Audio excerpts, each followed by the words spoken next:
न्यायालयाच्या मनाई हुकुमाची कोयत्याने कत्तल. शहापूर मांजऱ्यात शेतकऱ्यावर प्राणघातक हल्ला. आज तुझा किस्साच खल्लास करतो म्हणत भरचौकात तांडव. समाधान धनगर गंभीर जखमी. माजलगावात खळबळ. बीड प्रतिनिधी न्यायालयाचा मनाई हुकूम म्हणजे कायद्याचे रक्षण, पण माजलगाव तालुक्यातील शहापूर मांजरा येथे याच कायद्याला पायदळी तुडवण्याची संतापजनक घटना घडली आहे. शेतीच्या वादात न्यायालयाने समाधान मारुती धनगर यांच्या वडिलांच्या बाजूने मनाई हुकूम स्टे ऑर्डर पारित केलेला असतानाही त्याचा तीव्र राग मनात धरून आरोपींनी या शेतकरी पुत्राला रक्ताच्या थारोळ्यात पाडले. आज जानेवारी 30 रोजी रात्री 8 वाजेच्या सुमारास झालेल्या या जीवघेण्या हल्ल्याने संपूर्ण परिसरात दहशतीचे वातावरण पसरले आहे. मारुती मंदिरासमोरच रक्ताचा सडा. मिळालेल्या माहितीनुसार समाधान मारुती धनगर हे रात्री आपल्या कामावरून घरी परतत होते. गावातील मारुतीच्या मंदिरापाशी पोहोचताच तिथे दबा धरून बसलेल्या सोमनाथ गहिनीनाथ धनगर, ज्ञानेश्वर धनगर आणि त्यांच्यासोबत असलेल्या 4 ते 5 गुंडांनी त्यांना घेरले. कोर्ट कचऱ्याच्या जीवावर लय पंगा घेतोस का? आम्हाला न्यायालयाच्या वाऱ्या करायला लावल्या, आता तुझा किस्साच खल्लास करतो, अशी गर्जना करत ज्ञानेश्वरने हातातील धारदार कोयत्याने समाधान यांच्या मानेवर थेट वार केला. काळ आला होता पण वेळ आली नव्हती. आरोपीने मानेवर घातलेला वार समाधान यांनी प्रसंगावधान राखून हात आडवे केल्यामुळे हातावर बसला. कोयत्याचा तो भीषण वार लागल्याने समाधान हे गंभीर जखमी झाले असून त्यांच्या शरीरावर अनेक ठिकाणी खोलवर जखमा झाल्या आहेत. मारुती मंदिराच्या पवित्र परिसरात आज या हल्ल्यामुळे रक्ताचा सडा पडला असून आरोपींच्या क्रूरतेने ग्रामस्थ हादरले आहेत. जखमी समाधान यांना तातडीने माजलगाव ग्रामीण रुग्णालयात उपचारासाठी दाखल करण्यात आले आहे. गुंडशाही की कायद्याचे राज्य? न्यायालयाने समाधान यांच्या वडिलांच्या बाजूने निकाल दिल्यानंतरही अशा प्रकारे भरवस्तीत शस्त्र काढून हल्ला करण्याचे धाडस येते कुठून, हा प्रश्न आता माजलगावची जनता विचारत आहे. न्यायालयाच्या आदेशाचा हा उघड अवमान असून एका सामान्य शेतकऱ्याचा बळी घेण्याचा प्रयत्न करणाऱ्या या नराधमांना माजलगाव ग्रामीण पोलीस तात्काळ बेड्या ठोकणार की नेहमीप्रमाणे कागदी घोडे नाचवणार, याकडे सर्वांचे लक्ष लागले आहे. पीडित समाधान धनगर यांची व्यथा. माझ्या वडिलांच्या बाजूने कोर्टाचा निकाल लागला, हाच आमचा गुन्हा ठरला का?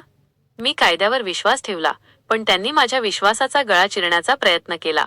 जर मी हात आडवा केला नसता तर आज माझ्या कुटुंबाने माझा मृतदेह पाहिला असता. मला फक्त आणि फक्त न्याय हवा आहे. अशाच प्रकारच्या अधिक वेगवान अपडेट्स जाणून घेण्यासाठी लोकशाही तंत्र न्यूज चॅनलला लाईक करा, शेअर करा आणि सबस्क्राईब करा. लोकशाही तंत्र, आवाज आपल्या लोकशाहीचा. राज जागीरदार साहेब. कधी घडली आणि केव्हा घडली? 8:30 ते 9च्या दरम्यान ही घटना घडली. शहापूर गावामध्ये मारुतीच्या मंदिराच्या शेजारी बसलेलो होतो मी, त्या ठिकाणी ही घटना घडली. आता गावातल्या काही लोकांनी सोडवासोडी वगैरे केली नाही का? गावातले लोक त्यांच्या हातात हत्यारं बघून, कोयता कुऱ्हाडी हे बघून लोक सगळे लांब लांब सरकले साहेब.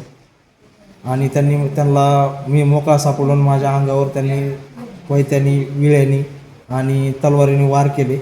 तरी माझी ईश्वराची, आईवडिलाची पुण्याई म्हणून मी माझे वार ताडण्यात यशस्वी झालो आणि आज माझा जीव वाचला.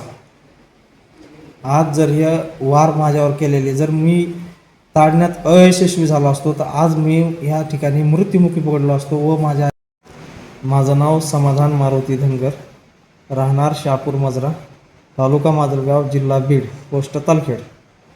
शहापूर या ठिकाणी गावात मारुतीच्या मंदिराच्या शेजारी मी बसलेलो होतो. तिथं बसलेलो असताना तुकाराम बापू चाळक व मी, आमच्या दोघांची वैयक्तिक चर्चा सुरू होती. त्या ठिकाणी भरत धनगर, ज्ञानेश्वर धनगर, सोमनाथ धनगर, दवशाला धनगर आणि गहिनीनाथ धनगर या 5 जणांनी येऊन माझ्यावर कोयत्याने, कुऱ्हाडीने, विळ्याने हल्ला केला. माझ्या मानेवर हल्ला केला. तिथं मी हाताने हात अडवला, त्यामुळं माझा तिथला वार वाचला.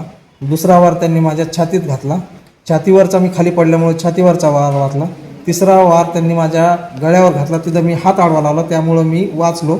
अन्यथा माझं मुंडकं शरीरापासून अलग झालं असतं आणि मी आज मृत्युमुखी पडलो असतो. का कारण काय तुमच्या वाद होण्याचं?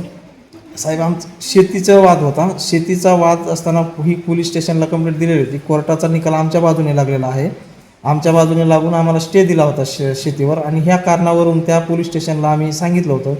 प्रधान साहेबांना फोन केले होते, देवकते साहेबांना कॉल केले ते, मेसेज केले ते, कोळी साहेबांना कॉल मेसेज केलेले आहेत की साहेब तुम्ही आमच्या प्रकरणामध्ये लक्ष द्या, तुम्ही येऊन त्यांना समजून सांगा, त्यांना सांगा आम्हाला संरक्षण द्या. पण यांनी कुणीही दखल घेतली नाही आणि आज माझ्या जीवावर